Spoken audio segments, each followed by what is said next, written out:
주식은 미래 기업의 수익을 전제로 한다? 그러면 미국과 중국밖에 없다. 저는 한국은 완전 제외.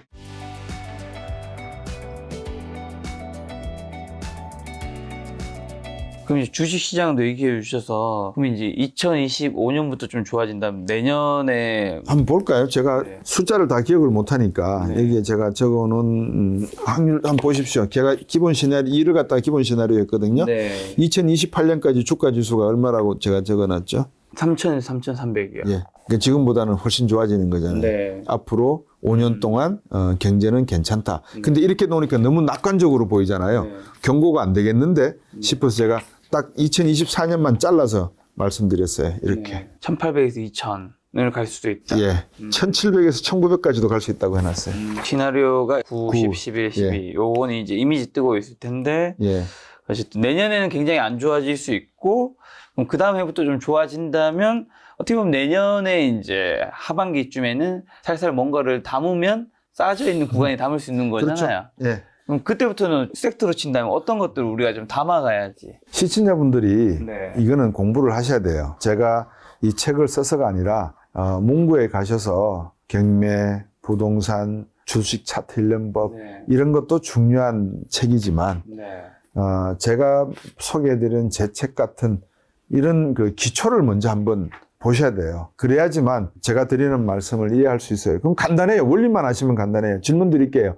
한국 경제 좋다 그랬어요? 나쁘다 그랬어요? 나쁘다고 했어요. 어느 경제가 먼저 튄다 그랬어요? 미국. 그러면 우리나라 주식이 좋아요? 미국 주식이 좋아요? 미국. 그러면 지금 환율이 1,300원, 1,400원이 된다 하면 네. 미국 경제가 좋아진다고 하면 우리 경제도 좋아진다고 하면 환율이 떨어질 것 같아요? 올라갈 것 같아요? 경기가 좋아지니까 네. 지금은 경기가 나쁘니까 위기론을 느끼니까 한주 떨어지겠죠? 떨어지죠? 네. 그러면 손해예요? 이익이에요? 미국에 우리 투자하면 손해죠. 미국 그냥. 투자하면 손해죠? 네, 한차 손이 발생. 그렇죠. 네. 그런 의미에서 미국 투자가 상당히 지금은 매력적이잖아요, 주식시장이. 네. 근데 잠깐만, 환율이 떨어지면 내가 손해보는 거 아니야? 그 환차익까지 계산을 해야 되는 거예요, 미국 투자는.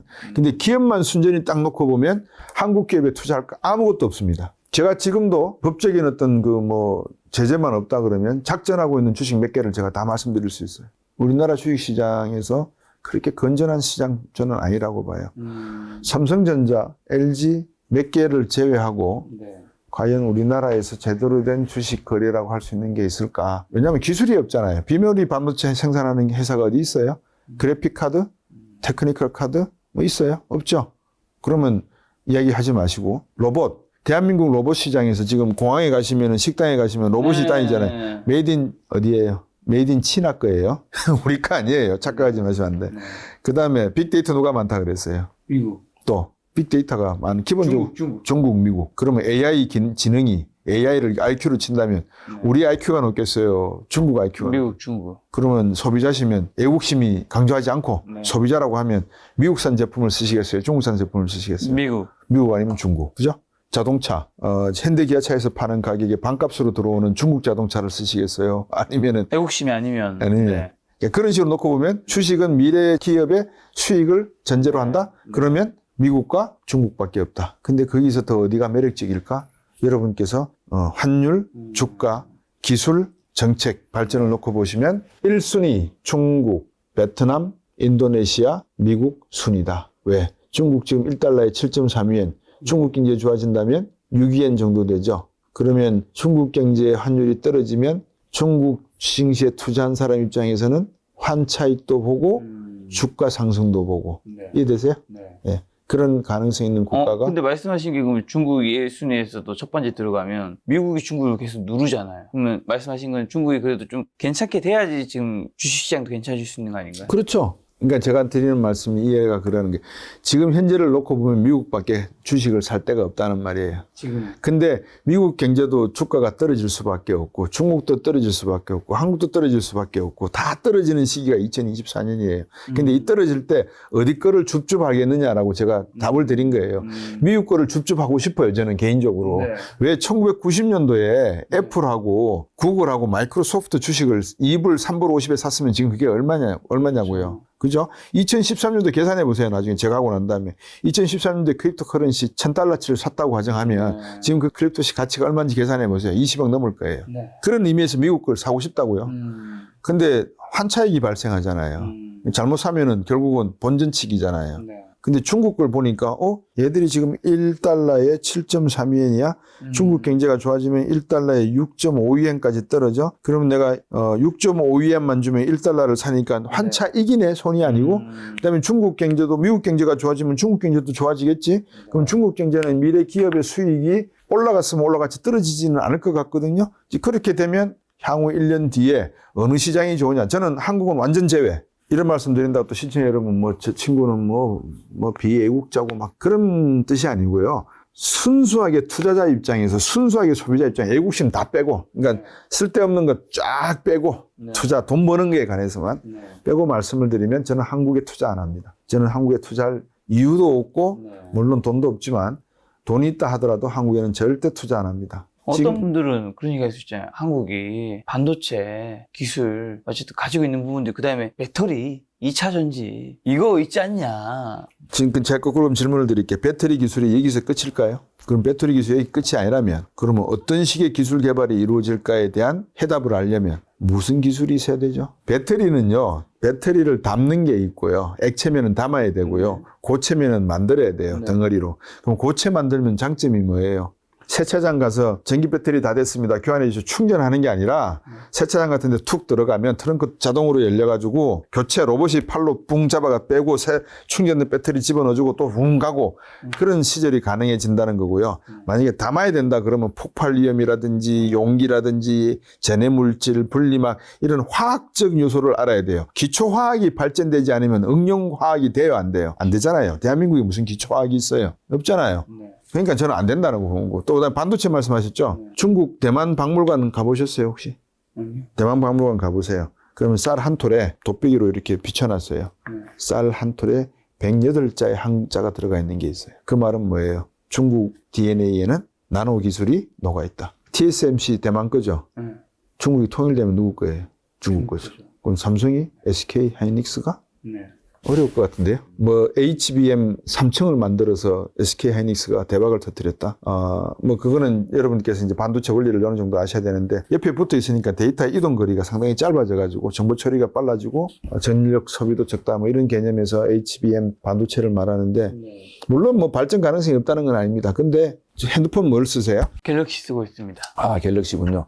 제 거는 아이폰입니다. 그러면 똑같이 700불이라고 쳐요. 똑같이 700불 주고 샀어요. 제 거는 애플이 만들었잖아요. 애플이 얼마 가져가요? 순수익으로. 많이 가져가는 걸로 알고 있습니다. 276불. 삼성은 67불에서 70불. 차이가 뭘까요? 노동력이 너무 싸니까 이쪽은? 소프트웨어? 원천 기술? 그쵸. 원천 기술 소프트웨어죠. 삼성이 있다는 말이에요? 없다는 말이에요? 다 빌려와야 된단 말이잖아요. 안드로이드가 와가지고 야 우리 OS 우리 같이 일하자라고 했는데도 너 필요 없어 가라고 한 기업이 미래의 새로운 기술을 알아낸다? 발명한다? 몰라요. 실수하다가 그럴 수는 있겠지만 저는 불가능하다고 봅니다. 저는 애진혁에 삼성 미련 버렸고요.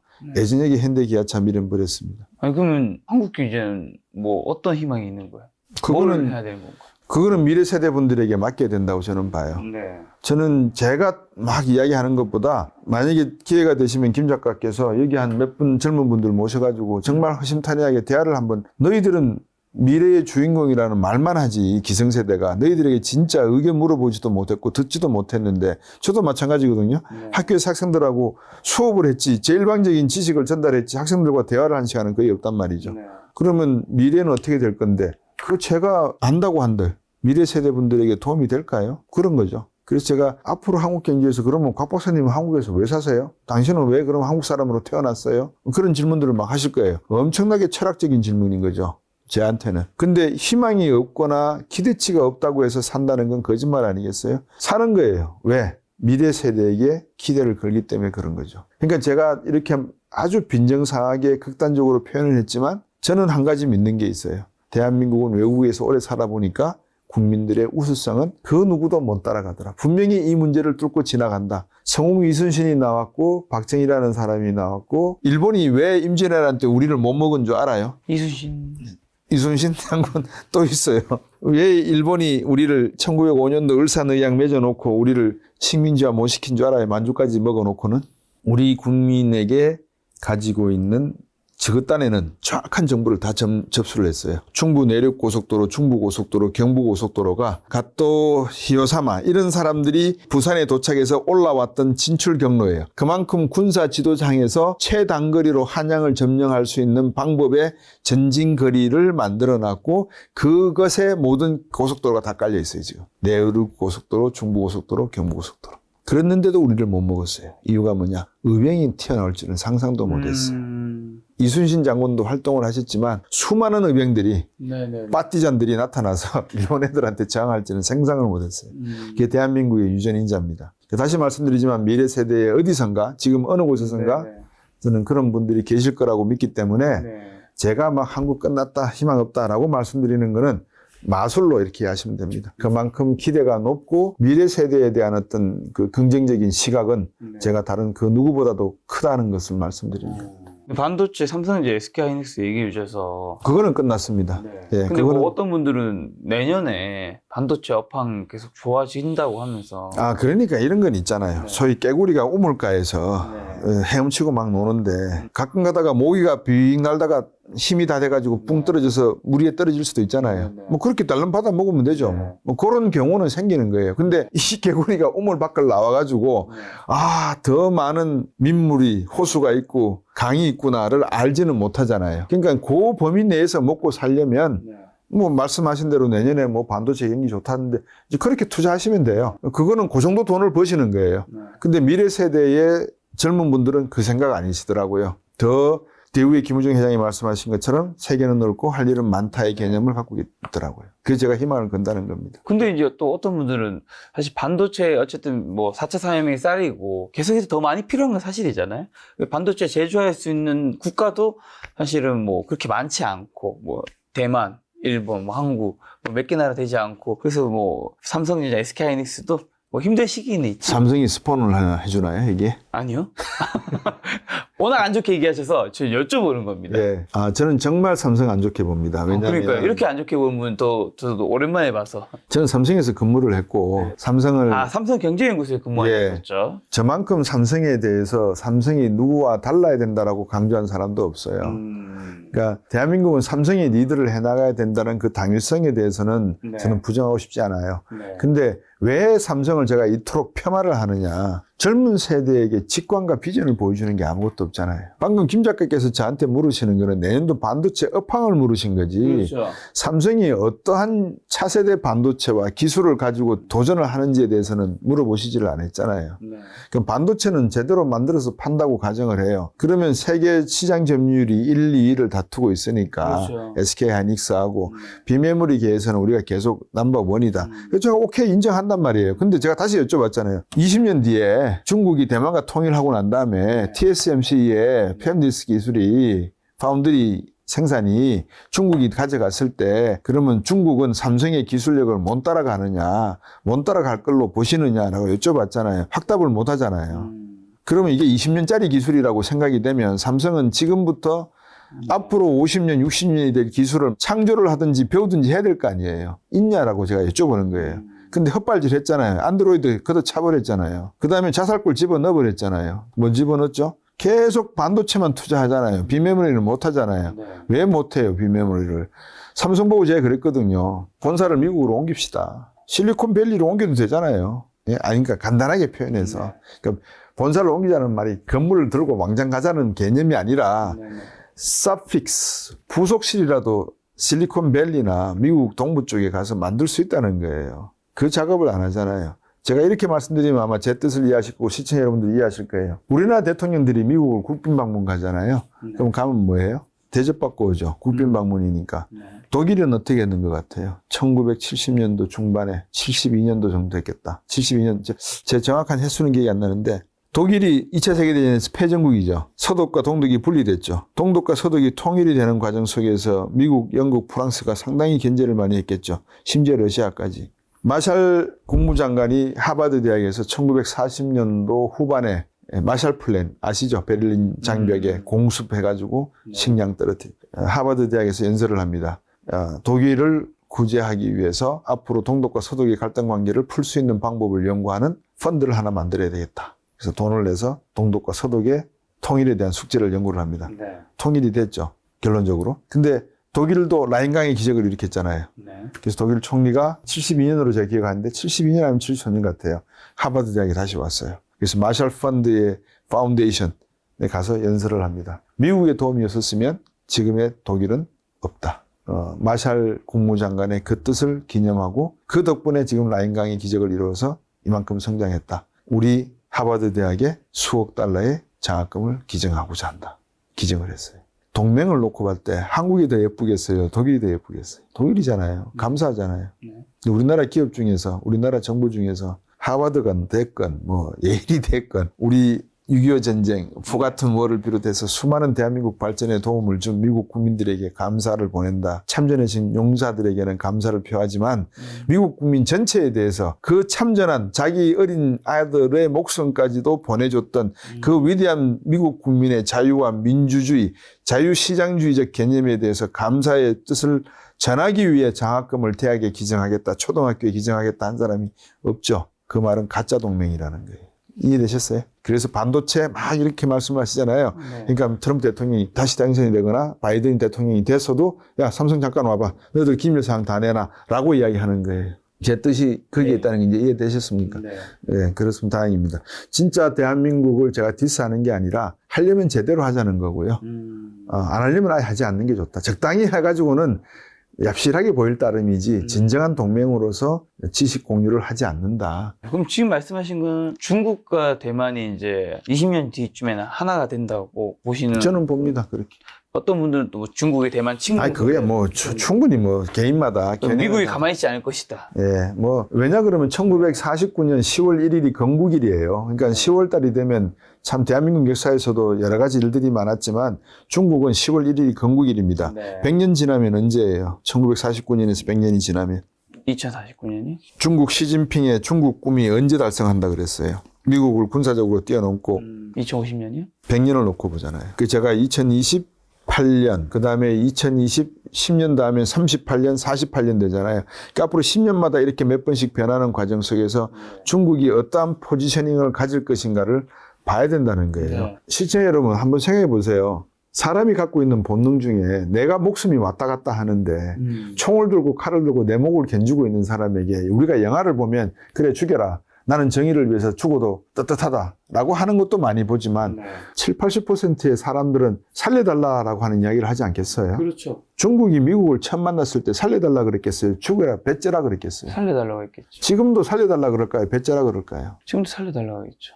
그 말은 무슨 뜻일까요? 겉으로는 미국하고 막 싸우는 것 같지만 제가 그랬잖아요. 판공성 중국 인민은행 총재도 하버드 대학에서 공부를 했고 중국의 금융가에 많은 사람들이 미국에서 공부했고 외교부 장관도 미국 대사관에서 주미 중국 대사관에서 근무하다가 일이 터졌고 그러니까 그런 모든 것들이 다 미국하고 밀접한 관계가 있는 거예요. 미국에 가시면은 한번 여러분들 The Committee 100라고 하는 걸 한번 물어보세요. 몇 분이 알고 계시는가? 아마 모를 거예요. The Committee 100 모르시죠? 중국 교민들이 만든 하나의 화상들의 미래 세대 육성을 위한 위원회입니다. 미국 내에서. 이제 그런 내용을 다 말씀드릴 수 없으니까. 하여튼 그것만 들으신 것만 해도 사실 상당하신 거예요. 무슨 말씀을 드리냐. 중국은요, 미국 보고 이렇게 팔 걷어붙이면서 그래, 한판 붙자. 네가 이기나 내가 이기나 한판 붙자. 절대 안 합니다. 예. 그럼 우리가 겉으로 보이는 모습이고 실제적으로는 그렇지 않다고 보죠. 형, 우리 같이 가. 형, 우리 시장 좋잖아. 네. 세계 공장 이제 중국에서 점점 이제 탈중국화되는 시기에 공장들 바깥으로 나가고 있는 건 사실. 그것도 긍정과 부정 측면을 다 같이 보셔야 돼요. 중국이 조금 말 안 들으니까 다른 공장 멕시코나 인도로 간다. 아니, 그 덕분에 멕시코와 인도가 또 성장을 하잖아요. 네네. 그죠? 중국이 잠깐 침체하지만. 근데 세계 경제가 다 같이 간다 그러면 수요가 또 배로 늘 거 아니에요. 네. 그러면 중국 것만 가지고는 안 될 수도 있잖아요. 네. 인도, 멕시코도 같이 가야 되겠죠. 네. 그런 의미에서 모든 사건이 일어나는 거를 이제 소위 해결의 변증법론처럼 정반합 이렇게 보셔도 어떨까 싶습니다. 그럼 책에도 있는 러시아 우크라이나 전쟁은 앞으로 좀 어떻게 될까요? 러시아 우크라이나 전쟁은 제가 예측에 틀린 것 중에 하나인데요. 네. 왜 틀렸냐면 기후 문제로 인해 가지고 1년 이상 가지 못할 거다라고 생각을 했는데 젤렌스키의 고집도 고집이고 글쎄요. 일단 제가 틀렸습니다. 네. 근데 틀렸는데 우크라이나 러시아 전쟁은 이렇게 보시면 어떨까 싶어요. 이스라엘 하마스 전쟁이 저는 지금도 많은 전문가분들은 확정 간다에 한 표를 주고 계신데 저는 확전 안 간다에 한 표 주고 있습니다. 사우디 이란과의 어떤 헤지모니 싸움도 있고 그래서 이제 여러 가지를 봐야 되는데 또 틀리지 않기를 바랍니다. 이스라엘 하마스는. 왜 러시아 우크라이나 전쟁은 어떤 문제를 지금 우리에게 보여주느냐. 첫째, 미국과 유럽이 손 뗀다. 손 떼는 모습이에요. 그 다음에 젤렌스키 우크라이나 대통령의 정치적 위상이 좀 위태로워지는 것 같다. 그러니까 뭐 선거에 안 나온다는 소리도 해제끼고 최고의 지도자는 전쟁을 하는 지도자일까요? 전쟁 없이 평화를 유지하는 문제를. 평화를 유지하는 거겠죠. 근데 수십만 명을 생명을 희생시켰잖아요. 그거는 푸틴이 유리할까요? 젤렌스키가 유리할까요? 저는 푸틴이 유리하다고 보거든요. 그래서 젤렌스키를 지원했던 독일, 폴란드, 영국 뭐 이런 국가들이 더 이상 무기 지원이 어렵다는 이야기. 미국 의회는 어떻게 할 것 같아요? 바이든 보고 야 계속해서 지원해야 할까요? 아니면 이제 그만해라 많이 못 따위가 할까요? 후자 아니겠어요? 그러니까 이제 그다음에 지금 하마스하고 전쟁하는데 항모전단 2개를 파견했어요. 그돈 이스라엘이 되나요? 미국이 되나요? 미국이 되지 않겠어요? 그러면 역시 재정적 부담이 되겠죠. 그런 측면에서 러시아 우크라이나 전쟁은 소강 상태로 빠져들면서 우리나라 휴전 상태와 같은 휴전 협정으로 끝을 낼 수도 있다는 생각이 들고요. 2024년 하반기 가야 좀 더 윤곽이 드러나지 않을까. 그보다도 이스라엘 하마스가 더 중요하다. 이게 이제 오늘 제가 다 말씀드릴 수는 없는데 사우디와 이란의 모습. 73년도에 오슬로 협정을 사인할 때 이란은 이스라엘 편이었습니다. 그 당시는 팔레비 왕조였기 때문에 그럴 수도 있겠죠. 하여튼 뭐 그런 상황 속에서 놓고 보면 이제는 관점이 이스라엘과 하마스로 옮겨갔다. 러시아, 우크라이나는 관점에서 벗어났고 미국과 나토 회원국들이 관심을 두지 않는다. 만약에 트럼프가 대통령이 되면 나토 방위군에서 더 이상 발을 들여놓지 않겠다라고 선언할 수도 있을 것 같아요. 유럽이 하도 이런 자질구레한 문제들이 많으니까. 그 다음에 이스라엘 하마스는 미 대선의 중요한 이슈가 될 것 같아요. 유대인들의 자금적 지원과 이런 걸 받기 위해서. 그래서 바이든 대통령이 이번에 이스라엘을 날아간 것도 자기가 어떤 전쟁 영웅이 되겠다, 평화 메시지가 되겠다는 의미가 아니라 대선의 이미지 구축을 위해서 날아간 게 아닌가 싶거든요. 그래서 지금은 러시아, 우크라이나에서 이스라엘 하마스로 옮긴 상태다. 이 장면이 앞으로 2024년 인플레이션, 유가의 상승, 지금 85에서 90달러 사이 왔다 갔다 하는데 정치적으로 어떤 영향을 미칠지 중요한 변수다. 이렇게 말씀드리겠습니다. 알겠습니다. 오늘 박사님 모시고 이제 미국과 중국, 한국 경제에 관해서 질문과 답변을 들었는데 향후 투자 포인트랑 눈여겨볼 변수랑 우리 개인분들은 어떤 전략으로 시장에 대응해야 되는지만 마지막 투자 조언 한마디 주신다면요. 그 많은 분들이 이제 경제 이야기를 하면 투자에 대해서 그렇죠. 꼭 물으시고 또 제가 방송하는 것도 이제 투자에 관한 방송들. 그렇죠. 사실은 경제를 아는 것도 투자하기 위해서 그죠. 그렇죠. 투자한다는 것은 잘 먹고 잘 살기 위해서 하는 거 아니에요. 그렇죠. 부자 되기 위해서 하는 거예요. 잘 먹고 잘 살기 위해서 하는 거예요. 일단 첫 번째는 잘 먹고 잘 살기 위해서. 그러면 제가 투자에 대해서 말씀드릴 수 있습니다. 네. 두 번째 이제 더 큰 꿈은 이제 부자가 되고 싶은 거겠죠. 그러니까 부자가 되고 싶은 꿈에 대해서는 제가 드릴 말씀이 없고 왜? 저는 부자가 아니기 때문에 어떻게 하면 부자가 된다는 걸 전 잘 모릅니다. 그래서 제가 여러분에게 못 드립니다. 근데 어떻게 하면 잘 먹고 잘 사는가는 제가 말씀드릴 수 있습니다. 첫 번째, 주식을 안 하시면 됩니다. 그죠? 아예 안 하라고. 아예 하지 않아요. 미국도 안 하고. 미국도 안 하고 아무것도 안 하면 됩니다. 뭐 걱정할 게 없잖아요. 뭐 오르든 말든. 네. 무슨 상관이에요. 근데 두 번째, 굳이 해야 되겠다. 그러면 주식을 해야 됩니까? 부동산을 해야 됩니까? 채권을 해야 됩니까? 금은을 해야 됩니까? 뭘 해야 됩니까? 제 옛날에 경제 독법에 책을 많은 독자분들이 서점에 가면 어떻게 한 줄 아세요? 대충 이렇게 봐요. 이렇게 보다가 뭐 좀 재밌는 내용이 나오면 사실까 말까 고민을 하시는 것 같아요. 그렇죠. 근데 그런 분들을 위해서 제가 항상 첫머리 글을 옮겨놓은 게 있어요. 현금, 동산, 현금, 금은, 주식, 채권, 부동산, 땅, 아파트, 상가, 주상복합. 이렇게 제가 순서를 매겨놔드렸어요. 그래서 그거대로 하세요. 그냥 투자를. 주식을 할까, 뭐를 할까 고민하시지나 그랬잖아요. 그래서 부자, 잘 먹고 잘 사는 방법은 현금 들고 계시고요. 투자를 하시려면 금과 은을 사시고요. 아니면 달러를 사시고요. 아니면 주식을 순서입니다. 주식을 사시고 아니면 채권을 사세요. 그러면 돼요. 근데 부동산 쪽에서 투자를 하시고 싶다. 그러면 제가 방금 말씀드렸잖아요. 땅 사시고요. 땅 사라고 해서 아무 땅이나 사라는 게 아니고 앞으로 어떻게 개발이 될지에 대한 정보는 그거는 본인이 공부를 하세요. 땅 사시고 그다음에 단독주택 사시고 그다음에 아파트, 그다음에 상가, 주상복합 아파트. 주상복합 아파트가 왜 꼴등이야? 도곡 타워팰리스 너 가격이 얼마인지 모르지? 예, 모릅니다. 말고 싶지도 않고요. 근데 주상복합은 이채땡이라고 하는 제 오랜 친구가 하는 이야기가 재건축이 안 된대요. 그래서 주상복합은 입주할 때 가격이 최고 가격이래요. 물론 뭐 그게 맞지는 않습니다만 네. 이제 그 친구의 말을 제가 믿는다고 가정을 해서 제일 밑에 놨고요. 만약에 안 믿으신다 그러면 주상복합 아파트도 일반 아파트와 같이 놓으셔도 상관없어요. 근데 어쨌든 2024년은 안전자산을 향해서 달려가는 시장이다. 2024년은 그럼 안전자산 그러면 금과 은 달러. 예. 주식도 아니고 채권도 아니고 부동산도 아니고. 그러니까 2024년은 동산 쪽 시장이다. 그다음에 2025년부터는 부동산과 동산을 같이 봐야 되는데 그때는 경제가 만약에 2025년부터 반등하는 모습이 확고히 나타날 거라고 확신이 드시면 주식을 사 모셔도 좋다. 어쨌든 이 순서가 이제 앞에 있는 거는 금은 달러, 현금, 주식. 현금, 금은. 네, 금은 달러, 주식, 채권이고 예. 부동산 쪽에서는 땅과 단독주택과 아파트, 상가 이제 주상복합인데 네.